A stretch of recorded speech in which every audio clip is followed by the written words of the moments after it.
desculpe não elencar todos, mas eu acho que vou fazer isso evidente, principalmente para dentro da casa, ao ex e ao atual, pelas vezes como fui muito bem recebido nessa casa, né?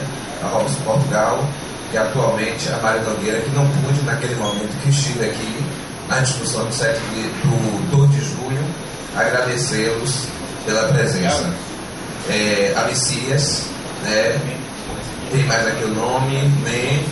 Luiz de Campinas, a Marilu Guedes, Sônia, que é imperdível, imperdoável não poder citá-la pela questão da diversidade mesmo, e Aurelino, né, o mais novo vereador que faz parte dessa casa, e aos secretários também. Primeiro eu perguntei aqui para o professor Eliezer se vocês vão suportar, né, vão ter essa condição de ouvir esse tempo com a gente. Eu vou levantar porque é melhor, tá bom? Então, assim, o que eu vou fazer, na verdade, são algumas ressalvas aqui que já foram ditas pelo professor Marivaldo, né? Já somos contemporâneos de universidade, então já não tenho muita coisa para dizer em relação a isso, né? Eu só queria dizer aqui que a negação do racismo é justamente o racismo.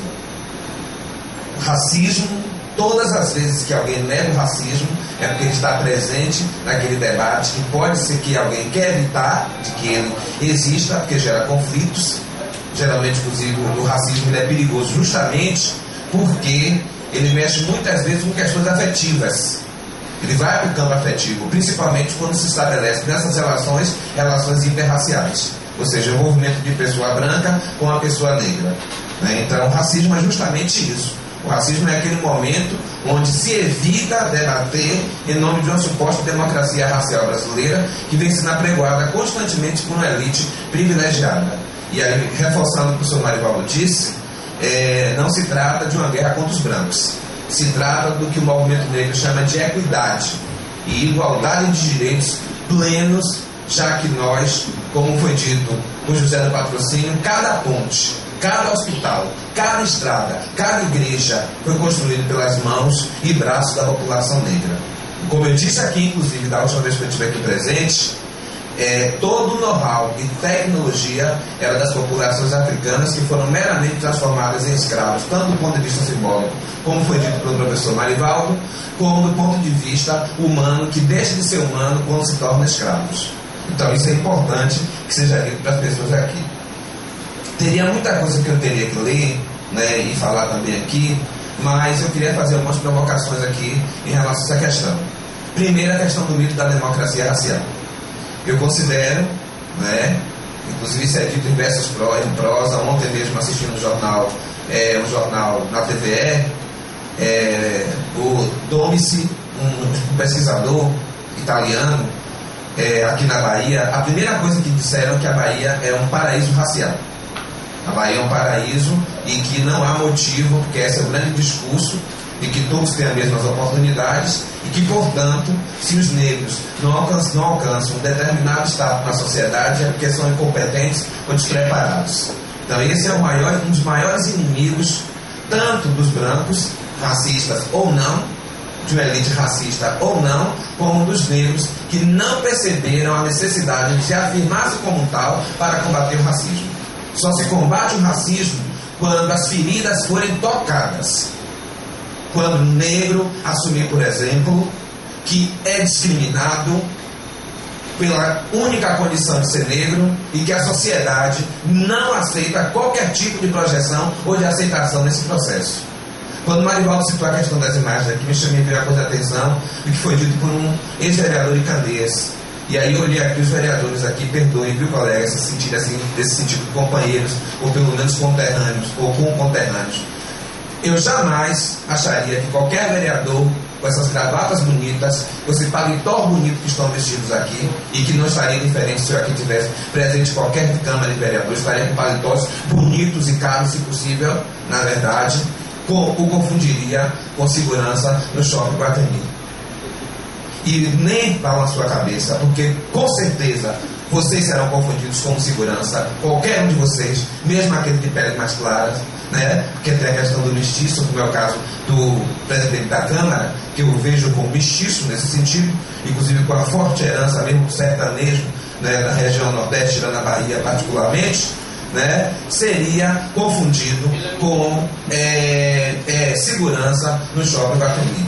Então, assim, essa na prática é uma das questões, né?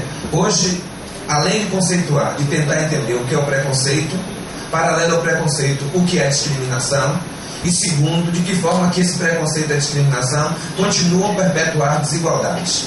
A primeira coisa é que quando alguém diz assim, eu sofri preconceito, a pessoa não sofreu preconceito, a pessoa sofreu discriminação. Todos nós somos preconceituosos. Todos nós, de uma forma ou de outra, somos.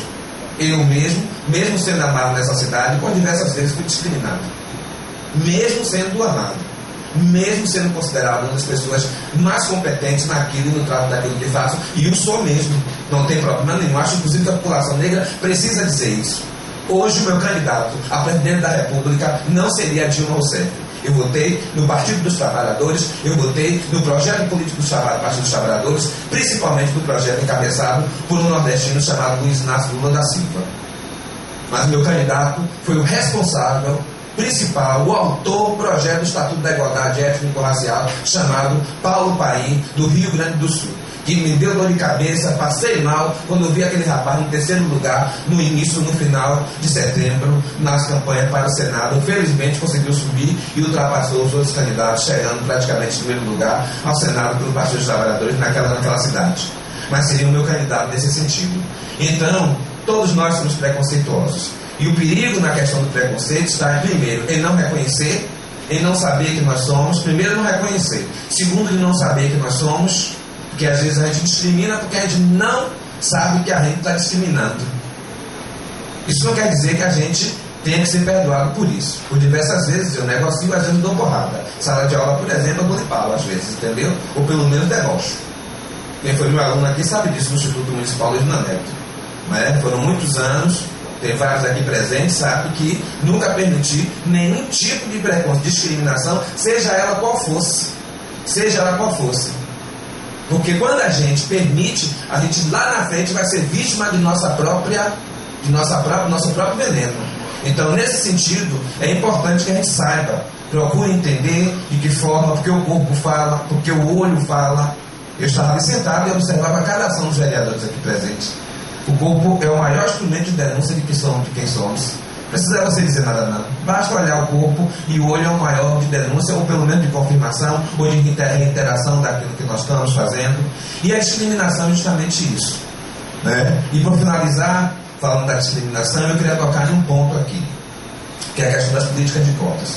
Eu quero aqui mais uma vez constatar o que foi dito por diversas pessoas. Ontem, mais tarde da noite, eu fui até tarde, assisto televisão, geralmente o canal 2, que é o melhor canal e educativo dessa cidade, desse estado, e a celeuma que se transformou em relação às políticas de ações afirmativas, particularmente as políticas de cotas, tudo que foi afirmado de forma negativa vem sendo confirmado de uma forma hoje positiva. Os alunos, inclusive nos cursos considerados de elite, e isso é poder, a preocupação das elites é justamente que quando você entra na universidade, você passa a representar muito mais do que apenas um cidadão simples. Você passa a interferir nos modelos, nas instituições que a sociedade estabelece. Então, se existem negros, mulheres, juízas, desembargadoras com olhar de negro, com olhar de mulher, o tratamento dado à sociedade vai ser outro. Então, hoje a gente percebe, segundo principalmente o IPEA, que é o Instituto de Pesquisas e Estatísticas Aplicadas, a UNB, que hoje examina o resultado dos cotistas, a Universidade Estadual da Bahia, através da professora Delcene Mascarenhas, e a Universidade Federal da Bahia, através do professor José Teles, tem mostrado que os cotistas são tão bons ou melhores do que os alunos não cotistas que vieram de escolas particulares. Inclusive de escolas como Anchieta, escola como o ISBA. Então esses alunos estão entrando, estão mudando a cara da universidade. Então, mais uma comprovação de que os racistas disseram que as cotas, que é apenas uma pequena parcela, vamos dizer, por exemplo, 100 vagas, na verdade, e 20 vagas, os alunos cotistas concorrem nessas 20 vagas, fazendo as mesmas provas, não é? é uma reserva para que se concorra internamente. E isso comprovado hoje, com muita competência, feito por esses alunos, e que, inclusive, esses alunos que são cotistas de São Francisco do Cone precisam dizer que são cotistas dentro da universidade, assumir que são cotistas, combater o racismo dentro dela. Tem que perder o medo, tem que perder a vergonha. Não dá para combater discriminação se escondendo através de um muro, entendeu? Ou pelo menos se escondendo através da hipocrisia. Então, essa questão, para finalizar, porque o tempo é curto, isso daqui é, na verdade, um debate muito longo. Eu quero agradecer a todos, propor à Câmara, né, que eu sei que são muitos os trabalhos aqui na Câmara, né, eu vi o afã do debate aqui, né, aqui nesse sentido, propor à Câmara que o ano que venha, a depender inclusive quem seja o presidente dessa casa, a partir do dia 15 de dezembro, que a gente tenha uma sessão realmente plena, com todo respeito.